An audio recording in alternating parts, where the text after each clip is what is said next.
Les amis, les tensions s'accentuent entre l'Occident et la Russie. Alors certains d'entre vous me diront certainement, mais fake news, Christophe, fake news.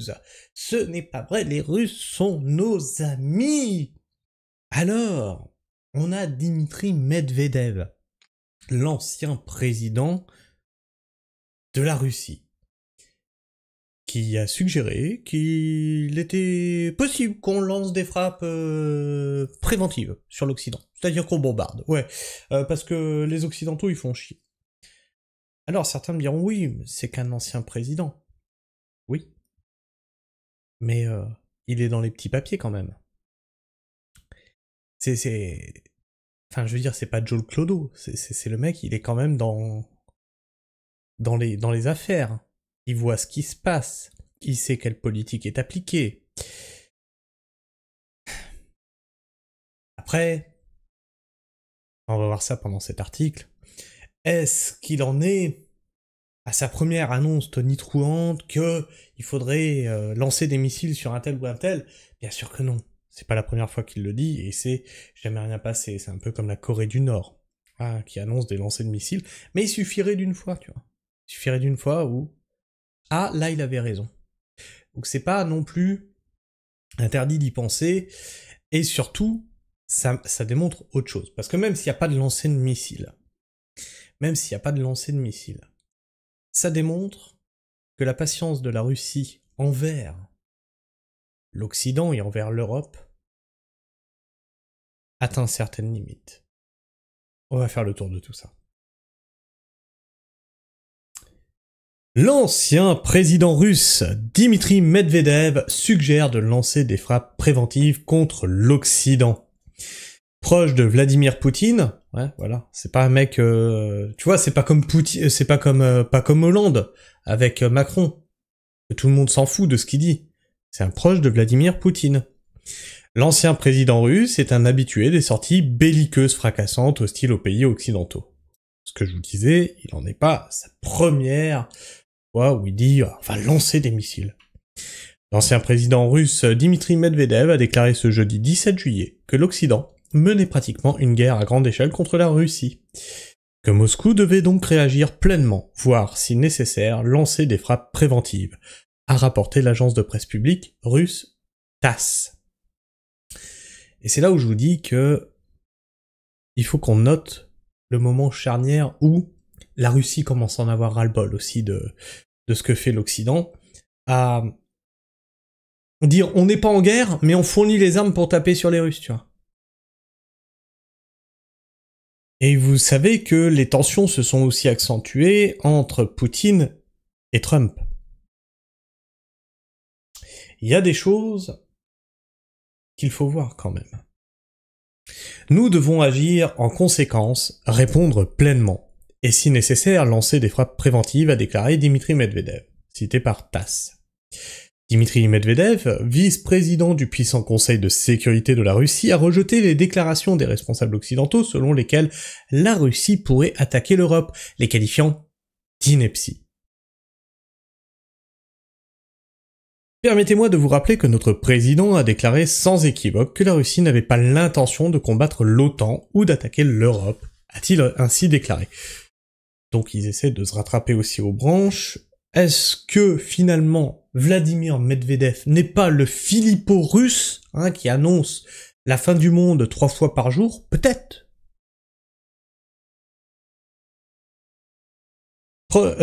Habitué des déclarations incendiaires. Proche de Vladimir Poutine, l'ancien président russe est un habitué des sorties belliqueuses fracassantes hostiles aux pays occidentaux. Il avait par exemple mis en garde le président américain en écrivant sur X le 27 mai dernier « Je ne connais qu'une seule chose vraiment grave, la Troisième Guerre mondiale. J'espère que Trump comprendra cela. » Est-ce que c'est vraiment intelligent de sortir des choses pareilles? Je ne pense pas, non. Partisan d'une guerre totale contre les Ukrainiens, Dimitri Medvedev a par ailleurs fréquemment évoqué depuis février 2022 le spectre d'un conflit nucléaire. Il avait notamment écrit sur X le 30 juillet 2023 que si l'offensive ukrainienne réussissait, à prendre du territoire, Moscou serait obligé d'utiliser l'arme nucléaire. Mais au bout d'un moment, tu es proche de Vladimir Poutine devrait te dire mais ta gueule au bout d'un moment. Ou alors c'est que ça sert justement à Vladimir Poutine. Parce que pendant que tout le monde s'occupe des dingueries que dit le clown, personne regarde ce que fait Poutine. Peut-être il y a ça aussi, hein. Tout en mentionnant à plusieurs reprises les risques d'apocalypse nucléaire. Alors, attendez, parce qu'apparemment, il y a des commentaires, les voici, les voilà, on va les lire. Permettez-moi de vous... Putain, c'est écrit petit, là. Permettez-moi de vous rappeler que notre président a déclaré, sans équivoque, que la Russie n'avait pas l'intention de combattre l'OTAN ou d'attaquer l'Europe, a-t-il ainsi déclaré. Quelques déclarations de celui qui gouverna l'Allemagne en 1933 à 1945. On m'insulte en continuant de répéter que je veux faire la guerre. C'est vrai. 1933. À l'étranger, on croit que l'Allemagne vit sous un régime de dictature. Ah ouais, quand on remet... c'est pour ça que je vous dis attention quand même aux phrases qui pourraient être le moment charnière où il va se passer un truc.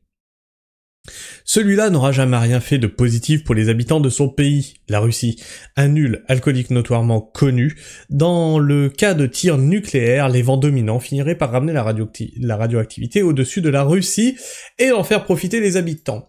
Alors peut-être, ou comme pendant Tchernobyl, non, ça passera pas la frontière. Non, mais bien sûr, ils s'arrêtent là, ils ont pas les papiers de toute façon, ça s'arrête. 4 ans de guerre contre un pays de seulement 35 millions d'habitants, et ça la ramène encore. Alors toi, t'as rien compris à la guerre. Ce qu'il mène actuellement, c'est pas une guerre d'invasion, c'est une guerre d'attrition, c'est une guerre de fatigue. Ils ne font pas une blitzkrieg, et la Russie n'a jamais fait de blitzkrieg. Ils font... Pourquoi ça a sauté là ? Ils font le rouleau compresseur en fait. Ils ont tout leur temps. Ils ont tout leur temps et ils prennent leur temps en fait. Pourquoi ça a sauté mes commentaires là ? Je veux mes commentaires. Redonne-moi mes commentaires.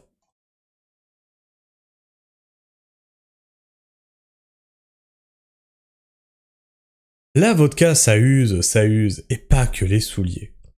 Stupide, la Russie a tout juste les moyens de prendre un village en Ukraine tous les mois. Elle ne pourrait même pas attaquer la Pologne. Alors, je rappelle, on a envoyé énormément d'armes à l'Ukraine. Tout s'est fait détruire. Tout s'est fait détruire.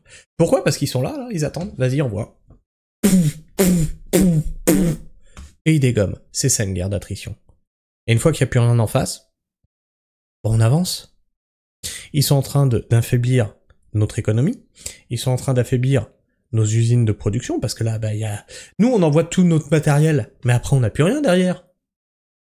Et eux, ils ont les moyens de production, les Russes, hein. C'est ça le problème.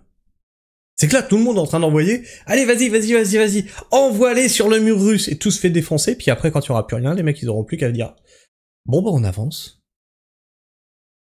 Les Russes ont tout leur temps. Enfin, ça a toujours été ça, les Russes. Ils avancent lentement, mais sûrement.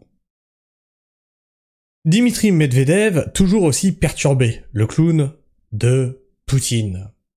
Ah, pensez-vous qu'il vient d'entamer sa cure de désintoxication à l'alcool ? Ça doit le rendre nerveux, l'ersatz de poupou.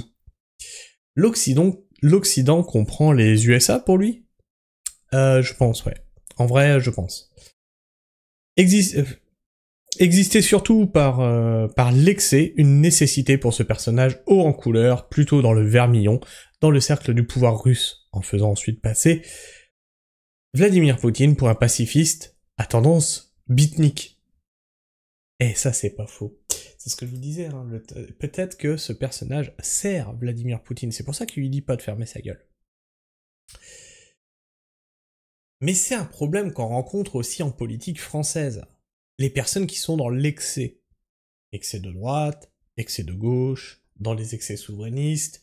Souvent dans les excès justement souverainistes, on surfe sur les tendances complotistes qu'on exacerbe par électoralisme. Et tout ça, c'est de la merde. Et tout ça, c'est de la merde. Et on devrait jeter tout ça et dire, maintenant, vous nous faites chier. Arrêtez de nous draguer et proposez-nous quelque chose de concret et de solide. Enfin bref. Je sais pas ce que tu penses de tout ça. N'hésite pas à me partager ton avis, ton opinion dans l'espace commentaire, à t'abonner si tu es encore là en fin de vidéo. Et bien sûr, partage cette vidéo autour de toi. Et tu peux la liker aussi. La liker permet aussi d'être plus présente dans les algorithmes que sont YouTube. Et puis moi, quand je vois vos likes, vos partages, vos abonnements, vos commentaires, eh bien ça m'encourage à continuer le travail d'information que je fais sur cette chaîne, et j'essaye de m'améliorer. Hein. La chaîne existe depuis 1 an et demi, j'essaye d'améliorer le contenu au fur et à mesure. On avance ensemble dans cette grande aventure. Sur ce, moi je vous fais la bise, prenez soin du sol, et restez pragmatiques. Ciao.